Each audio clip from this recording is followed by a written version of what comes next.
Hi guys, this is Hero. How's everyone doing today? Ajibale Kemcho. So today I have a very important video for you guys, which is the topic of controlling the mind, okay? Why is this so important? Because all the suffering in our lives starts from the mind, right? It starts internally, okay? External stuff, yeah, this can cause suffering to our mind internally, but if we fix what's going on internally, then no matter what happens on the external, it doesn't really matter as much, okay? Because our internal is more grounded. Now, one common mistake that people make, especially in this new day and age of spirituality and stuff like that, is okay. Controlling the mind the term controlling the mind has a like many different meanings. Okay, and some people interpret controlling the mind as trying to change the mind, which I would not recommend at all. And that's actually what I see most people do that's having problems meditating or having problems, with any mental issues. Okay, what do I mean by this? One thing here that's big in the United States is this very, very big, kind of like positivity movement, right? So what happens is, people try to be more positive, right? And there's nothing wrong with being more positive. It's a great thing. But what they what they fail to understand is that you cannot make the ego or you cannot make the mind more positive, right? What you can do is, okay, our higher consciousness and things like that is naturally, higher vibration or more positive or whatever you want to call it. So what you can do is you can connect with that and detach from the mind and ego that we've been so subconsciously hard-codedly trained to, live based off of in today's modern world and even throughout most time, but especially in today's day and age, okay? But what you cannot do, or I would really not recommend, is trying to make your ego itself more positive, okay? And that's what I see, especially a lot of, spiritual online gurus try to teach you, okay? And that's why I'd highly recommend to not, be very, very careful who you watch online, okay? And I'm saying this as a, online person who makes online videos. But that's one thing. And I'm going to actually give you a quote to kind of make you kind of realize or be more aware of what I'm trying to say. So Krishna says in the Gita, I believe Krishna says in the Gita, hopefully I'm not confusing this, but he says, controlling the mind is like controlling the winds. Okay? As you can, hopefully you guys are able to relate to that quote. The wind, it's all over the place. It's super, super, super restless. Okay? The mind is the same way. It's all over the place. It's throwing all this stuff at you. It's out of control, literally. Okay? So when people say control the mind, it just means you want to be able to use your mind, not let your mind use you. Okay? Because your mind is a tool, right? It's all over the place. It can be a really great tool to give you great insights and all this kind of stuff. It's a great tool. It's part of this human experience to have your mind as a tool. But what you do not want to do is you do not want to let that tool use you. And what's the worst ways to let the mind use you?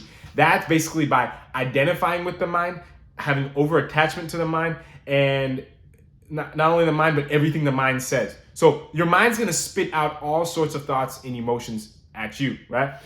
Now, if you identify, and we've been kind of trained to do this, so it's no hard feelings if this is what's going on with you, but if you're identifying or personally attaching to every single thought and emotion your mind throws at you, it's going to be a huge disaster, right? Let me give you an example that I think over 50% of us will be able to relate to.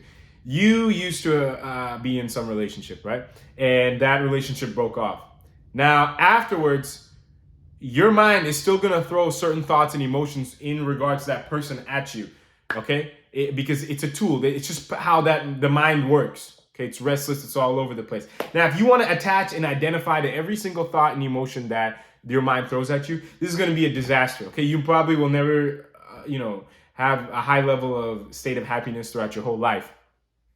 Okay, but if you understand that the mind is just a tool and to detach and just accept overall anything that it tries to throw at you and, use your mind, just say, hey, you know what? This is the mind. This is what it's throwing at me, thoughts and emotions. And just you don't need to identify with everything the mind throws at you. Okay, you just use the information your mind throws at you if you want. If not, that's okay. You don't have to listen and personally attach and identify with everything the mind throws at you, because this example, if you do, you're gonna go crazy, right? You're gonna try all these sort of external methods to get over it, and most likely it's going to take a very, very long time to see a lot of progress. Okay, but what you do want to do is you have connection to higher consciousness, right? Higher vibrational energies, whatever you want to call it. There's so many words for this: God, Bhagwan, whatever.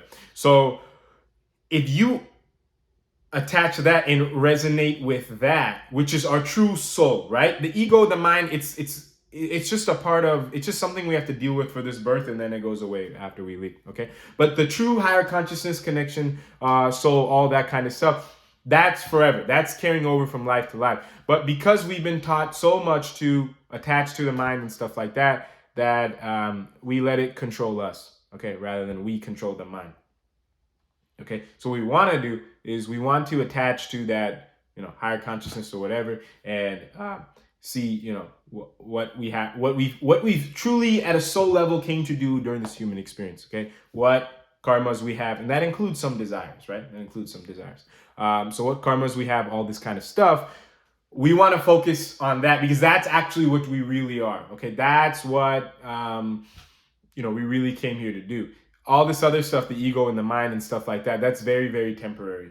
Okay, and yeah, part of your experience could also be detaching from the mind and the ego and things like that. Okay, and sometimes, like I said, the ego and the mind is a very slippery slope, so I wouldn't recommend you doing this. But sometimes our soul does surrender to the ego and mind to experience certain things and learn from it. But I would not try to go down that route too much. Okay, I'd be very, very careful and aware of when you do. One other thing that I wanted to say, just bring home real quick: controlling the mind does not mean trying to change your mind. Do not try to make it more positive. Do not try to make it X, Y, and Z way. Okay, just controlling the mind basically means don't let it control you. Okay, a lot of scriptures and stuff, the translation is not exact. Okay, but basically what it means is do not let it control you. Okay, your how you conduct yourself and all this kind of stuff. You choose how you're gonna do it from an actual soul level. Okay, if you wanna, this is your soul. If you wanna listen to your mind and ego, that's fine. You have the right to do so. But just understand that this thing, the mind and ego, it's not you. It's a tool for you. So if you don't want to use it, that's fine. You don't have to attach to it. You don't have to identify with every single thing it throws at you. And just kind of over time through meditation and stuff, just be a little bit distant of it, okay? And one of the last things in meditation, you want to also practice this as well, okay? Meditation, the thing is that it allows you to, hopefully, if you use it right, detach from the mind, okay? Because you're sitting, right? And you're so still, you're understanding that you're able to, because what happens is in real life, we distract ourselves, right? With TV, food, whatever, people. And some of these things can be okay, right? Like interaction with people and food to an extent. But the meditation allows us to further be aware of what's the mind and what's our higher consciousness. Okay, that's the goal. And when you identify what's the mind, you want to detach from it and accept everything it throws at you and not throw judgment on it because you realize that's the mind. Okay, I hope that made sense. So throughout meditation, you're not trying to change the mind. You're not trying to say, oh, I should have to like this person and all this. And anytime that my mind throws a thought at me of I don't like this person, I want to keep. I want to keep hammering it home that, yeah, I'm supposed to like this person and that kind of stuff. That's not what I'm trying to say. What I'm trying to say is, let's just say your mind throws at you, oh, you don't like this person, or we don't like this person. The ego doesn't like this person because of X, Y, and Z reasons. Maybe this person makes more money than you, or is better looking than you, or something like that. You just want to kind of accept it and detach from that. Just accept, hey, you know what? This person might be a little bit better looking than me or make more money than me, and that's going to remove the fear that your mind throws at you, all those lower vibrational emotions. And then also understand that we are not the mind, okay? Just because we accept it does not mean that it's true or that we believe it, from a soul, or that it's absolutely true or we believe it from an absolute soul level, okay? We're just accepting that the mind is the mind, removing any excess fear that the mind has weight on us or control on us with, and just be aware that this is just a mind. It's restless all over the place. It's just throwing stuff at us, and that it's not necessarily anything true from an absolute spiritual level, and that it is not us ourselves. Okay, we've been taught that, you know, the mind is us, the ego is us. That's not true. Okay, and meditation, if done properly, will just make you aware of what's the mind and what's the, you know, the higher consciousness soul, first of all. Then after you do that, then you can start detaching from the mind by accepting everything it throws at you that has some weight, because we've been attached to the mind for so long. So how it attaches to us is basically it throws certain fear-based thoughts and emotions at us, which is why a lot of us have anxiety and things like this, or, you know, things that, you know, thoughts and emotions that bring us depression or any sort of other mental, you know, problems. And it kind of hammers that home to us to stay in control of us. And that's why we all have all these mental issues. But if we detach from them, accept them, and start to slowly realize that we are not that, and its weight on us will pull off, then we're in good shape. Okay. But when you first start this process of detaching and accepting and stuff like that, and not letting the mind control you, it's not going to go down easy. Okay. It's going to try to hammer home to you everything it can, all the fears that you've been shoving down, everything. It's going to try to stay in control. Okay. It's like a narcissistic person, kind of. That's kind of what it is. Okay. So just be aware that it could get, you know, it's like it could get real ugly before it starts getting good. Okay, because you've been identifying with the mind, shoving down all this stuff that with distractions and stuff like that. When you do realize and wake up and like, oh my God, I need to detach from all this. When you start doing it, all these emotions and thoughts are going to start flooding out.